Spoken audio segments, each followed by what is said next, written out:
Hey everybody, my name is Chris, and this is my audio obsession. So, I'm new to making YouTube videos.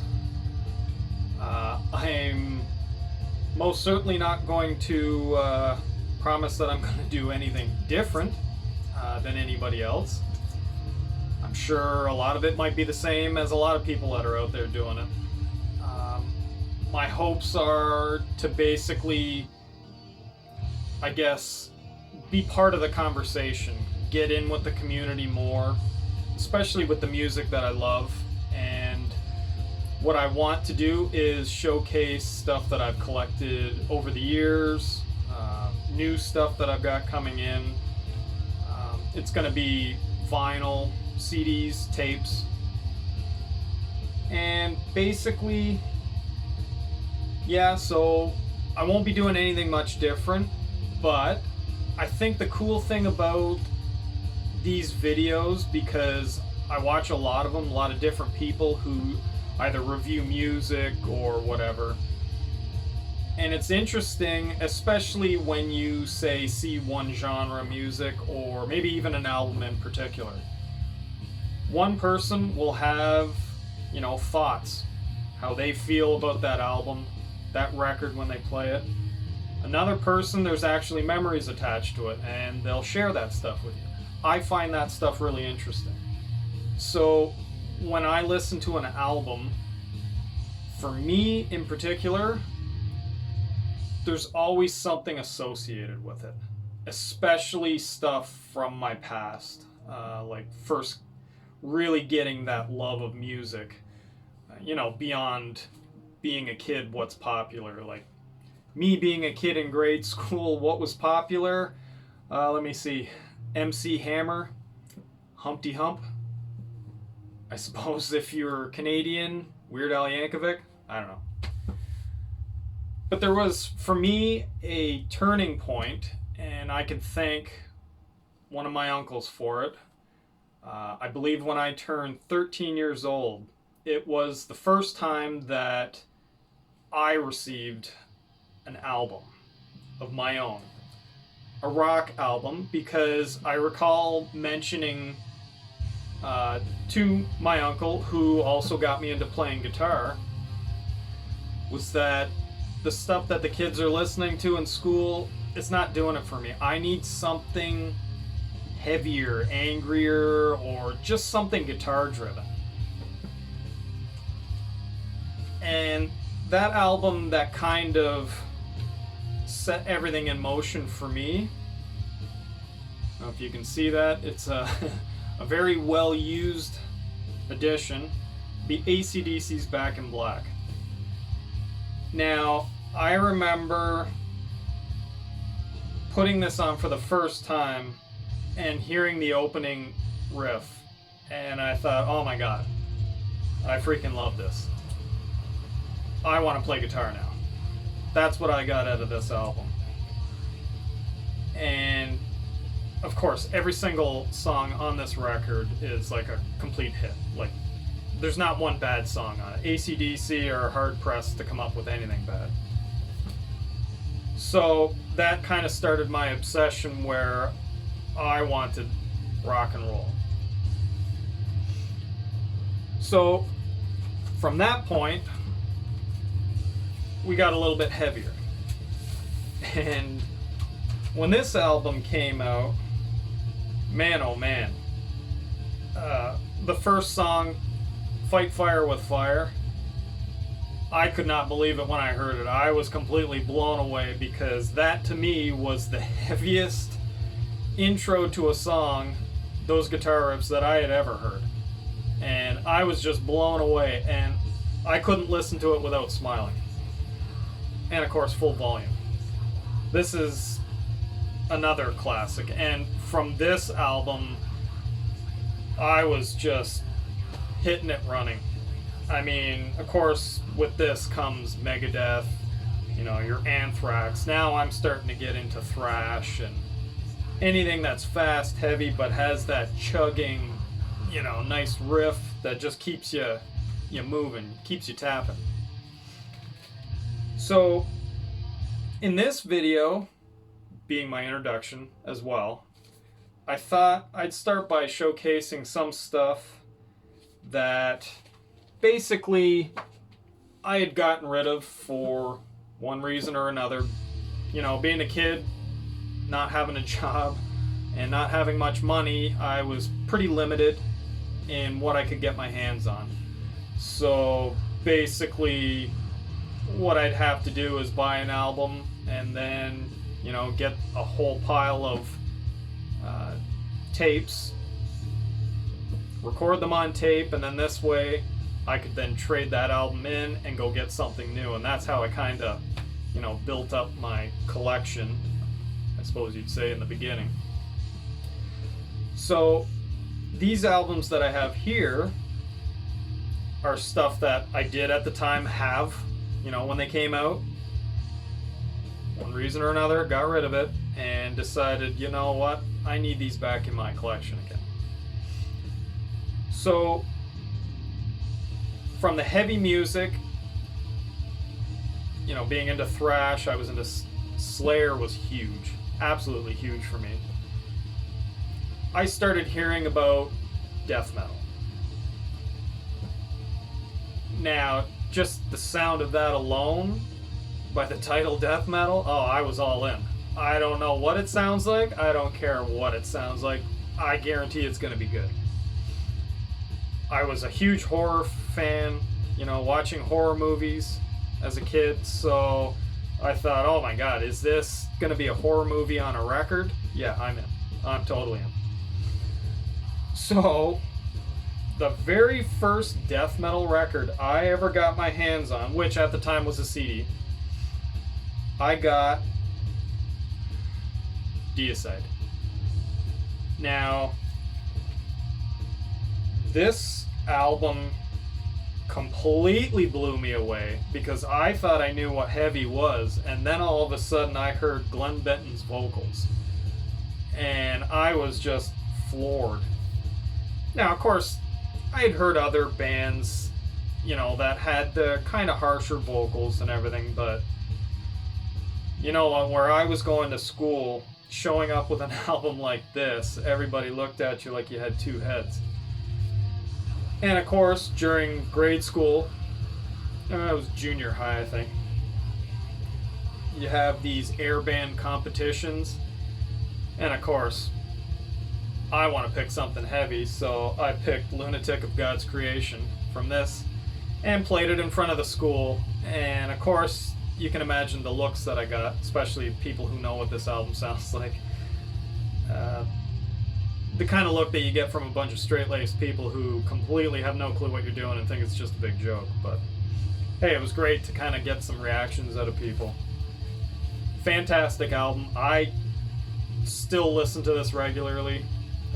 Big Deicide fan. This one, yeah, this one's just a, you know, plain old black wax version. It's a repress, of course. You know, you got your lyrics, a couple pictures in here, and then a big bio story on Deicide. So, really cool to have. And from there, I ended up coming across an album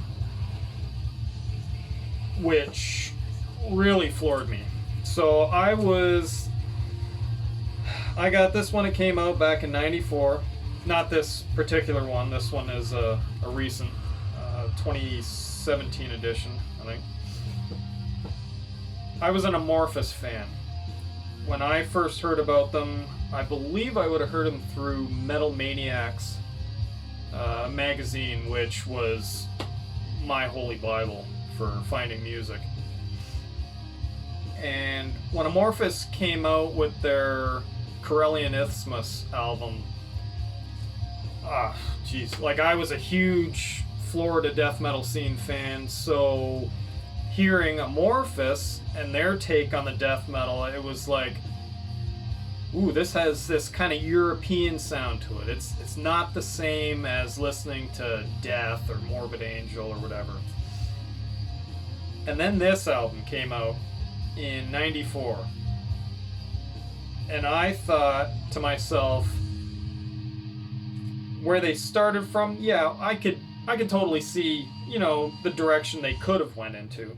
I certainly wasn't expecting this direction. I'm huge into melodic death metal, the, you know, even like your My Dying Brides, something having dual guitar harmonies, you know, really, really melodic sounding. And this album, Amorphous Tales from the Thousand Lakes, it was a huge game changer for me, because to me they kind of took that left-hand pathway and then just kind of took off. It was not what I was expecting, but man, oh man, I absolutely loved it. The melodies on here, I love the vocals, and getting to hear even clean vocals added to it too was, oh, that was something else. So this is definitely, let's see, which one is this? Oh yeah, this is like, let's see if we can see this. It's kind of like a swamp green splatter, you know, type thing. Really cool looking.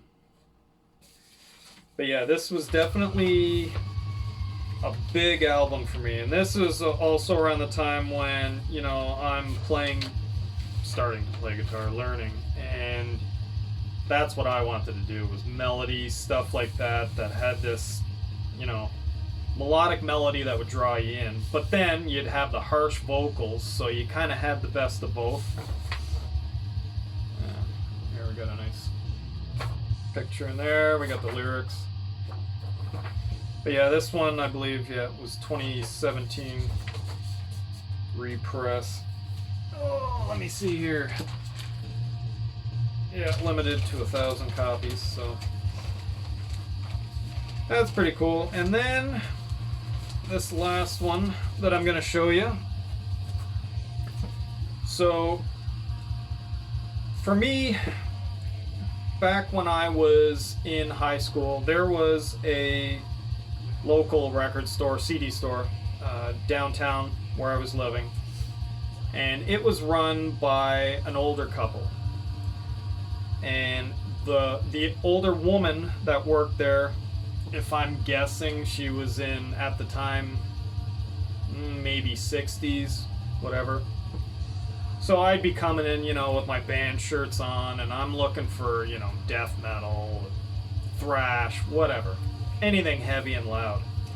And I would have conversations with this woman, and I swear it was like having a music conversation with my grandmother, yet she knew more than me. It was unbelievable. Oh, hey, Chris, did you hear the new Deicide album? Oh, they're coming out with a new album. Have you heard it yet? And I'd be like, what? Excuse me? No, I didn't, but can I? Yeah, sure. So they had a catalog. They would do special orders. And it was hard to get stuff where I was living. You had like a Sam the Record Man. They had all, you know, the popular stuff. It's not like today, like with the internet, where you've got access to everything. Absolutely everything on your bloody phone, of all things. Back then, I was doing like tape trading stuff, and you would basically just go into a record store, and I would look at the covers, see what was the coolest one, and I'd go, I hope that's good because the cover kicks ass. I was burnt on one album. Oh, I'm not even going to get into it. Meatloaf, Bad Outta Hell. This was before I knew what Meatloaf sounded like. Anyways, that's for another time. So this particular album I saw in a catalog, and it was labeled under the black metal section, which at that time, that term was still kind of just being new, at least in the area that I was living in. It was not very well, you know, received by a lot of people. So, now mind you, even though it was categorized under the black metal section, there was a little bit of controversy with this band because the purists in the black metal community really didn't see them fitting in. And me listening to the album, I find they didn't really fit in either. They kind of came in with their own sound, which maybe some of the imagery was black metal, but the sound to me was not black metal. I mean, shrieking vocals, yeah, but it wasn't your typical, early black metal. And I picked this solely from the picture on the album cover, and I'm looking at it through this little tiny thumbnail in a pamphlet. And even at this type of size, my keen eye spotted a boob. And I went, oh yeah, I see a boob in that one, I'm gonna buy that one. Not knowing what they sound like, I bought it for the boob. Anyways, Cradle of Filth, Principle of Evil Made Flesh. When I first heard this one too, I wore the living hell out of that CD when I bought it. Every single day. I absolutely played it start to finish every single freaking day.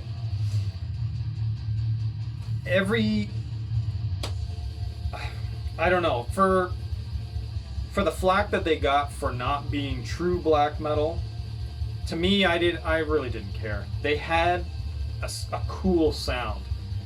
It almost had this, Bram Stoker's Dracula stuff in the background with some of their, intros and whatnot. And it was entertaining. It was really, really cool. And it had that evil, kind of vibe going on. Here we got, let's see if I can try and get this all in here. They're all in there looking evil and shit. Let's see, I can't remember. Oh yeah, this one was, limited edition. Kind of like that red and white. Alright, see that? And of course, can't be evil without the Baphomet pentagram. But yeah, so those are just a couple albums that I've decided I had to have back in my collection again. And these videos, what I'm going to try to do is, I can't quite stay as current as some people because, man, these things cost money. And the shipping alone, half the time where I am here in Canada, is generally more than the record that I'm buying. So it's hard for me to stay up to date, as quickly as they come out, because there's too many. Way too many things that I want. And I'll go broke doing it. So basically, I'm gonna either showcase stuff that I've had for a while. Maybe somebody out there hasn't heard it, so it might be a good, thing. I'll do whatever new stuff I get, CDs, tapes. We'll see how it goes. So I don't know what I'm gonna do with this channel, if it's gonna go anywhere, if it's gonna do anything, if anybody's even gonna like it. I have no clue, but I thought I'd give it a try, and this is my first attempt, and I guess we'll see how far it goes and how well it goes. So if anybody actually watched it to the end, I apologize how long it is. I'm gonna try to keep them a little bit, lower. Sometimes I like to talk, so especially when it's music. I have to, before I finish here, I have to thank two people, because I've been religiously watching all their videos, trying to catch up. I only just recently, within the past, say, 2 months, found out about them. One is Liam, the Death Doom Metalhead. I absolutely love his channel. Everything he shows is like right up my alley. Unfortunately, he's got me finding out about bands that I didn't know about, and of course that's cost me some money. Thanks, Liam. And the other guy, which I found out through Liam on his channel, is Marc G with a C. Now Mark, he's definitely almost kind of like cut from the same metal cloth. So he's into the old school, that's his big thing. Old school death metal, whatever. And that's where I started too. So watching his videos, I kind of really easy to relate to. Same with Liam. Both channels I think are fantastic. So I don't expect that I'm doing anything any different. Certainly not better than what they're doing. But it's my take on what I'm going to show you. Maybe there's an album they've already put up there, but yet my view on it might be slightly different. So it may be interesting to whoever's watching this. Just because stuff like that interests me. I like to hear the story behind the album, not just, this is the album, it sounds good, there you go. If there's a backstory where it relates something for you to listen to this album, I actually like to hear it. It's like history. Just, it interests me. Anyways, I'm not gonna ramble on anymore. I've done this long enough. So I'm gonna see where this goes, and hopefully if somebody likes it, maybe I can continue. And maybe I can come up with something interesting. Anyways, thank you very much for watching. Chris, and we'll see you again.